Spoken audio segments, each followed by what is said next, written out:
The global inflation nightmare that you've been warned about is here. Are we heading into the worst inflation in 40 years?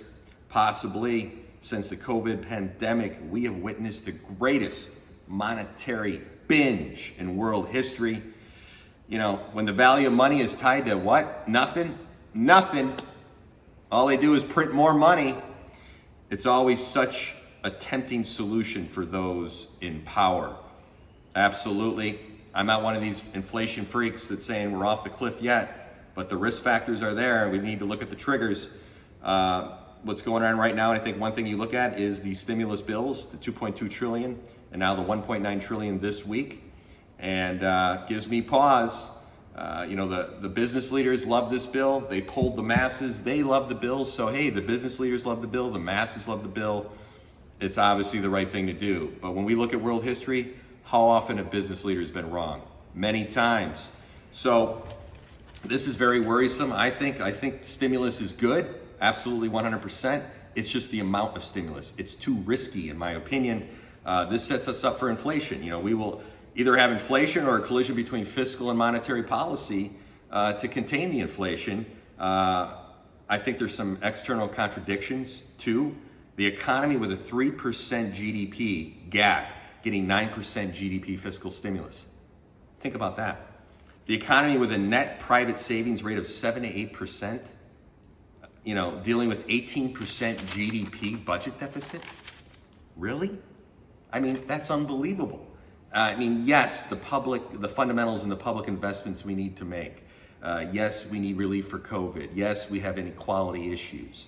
But I think this is just a huge scale of bad fundamentals, and we got 3 points. $2 trillion savings overhang, 14% GDP, $2.8 trillion of fiscal stimulus. The Fed with its foot on the gas. Mr. Powell said we're not letting up. We're just going to keep on printing. I think some of it's got to do with the micromechanics of the financial markets, but also the broader environment. And here's a quote from Jerome Powell. He said, "Hey, don't worry about it. It's a role in the confidence of the future of the economy." Absolutely. Well, Mr. Powell, tech stocks went down. Does that sound like a vote of confidence in the future economy? Commodity prices went up. Does that sound like a role in the future economy, Mr. Powell? And credit spreads widened. Does that sound like a vote of confidence, Mr. Powell? So on risk analysis grounds, we should not be dismissive of possible inflation. Risk of an overheat in the economy is there. So on risk analysis grounds, we should not be dismissive of possible inflation. Look at the past. That always predicts the future a little bit. Past inflation went from 2% in 1966 to 6% in 1969, even before there were any supply chain shocks. So are we on a stimulus high? We just keep mainlining it, sugar high, keep popping the sugar pills? Possibly within a year, we'll see the most serious inflation problem that we've faced in over 40 years. When you look at the risk, inflation, financial bubbles, economic overheating, excessive euphoria in the markets, I think the risk is greater than deflation. I did a video a while back. We talked about deflation a little bit. We didn't think the COVID crisis was going to be going on this long. We didn't see these massive spending bills that they're spending. The $1.9 trillion stimulus bill, 10% is only going for COVID. It's a massive bailout. So when we talk about COVID, it's classic wartime inflation pressure, 100%. Supply chains 1 year from now, more secure in some areas, more wrecked in others. So I think you could just analyze when you look at food prices and commodities and some other examples here to get a more broader perspective on what's going on. Because, global food prices are going up. The timing couldn't be worse.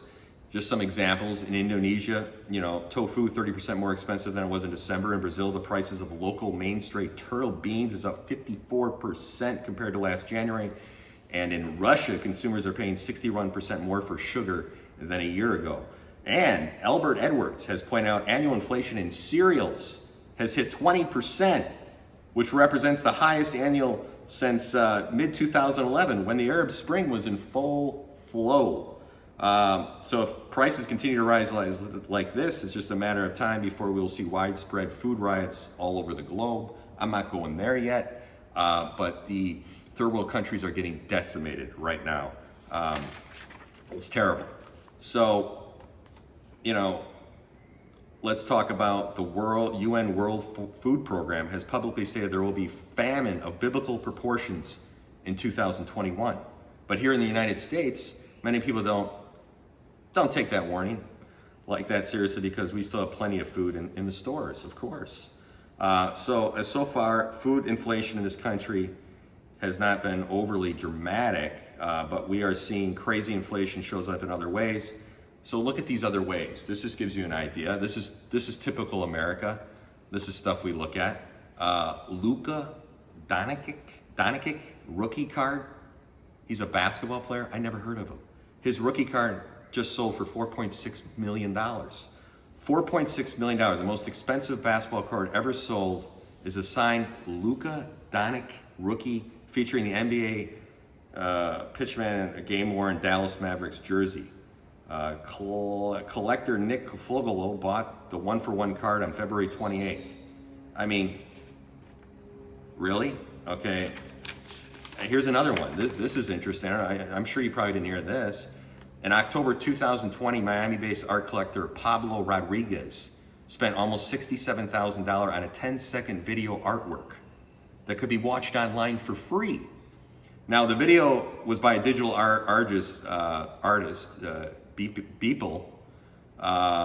It was authenticated by blockchain, okay? And then it was bought again. Why in the world would anyone spend more than $6 million for a video clip that can be watched for free online?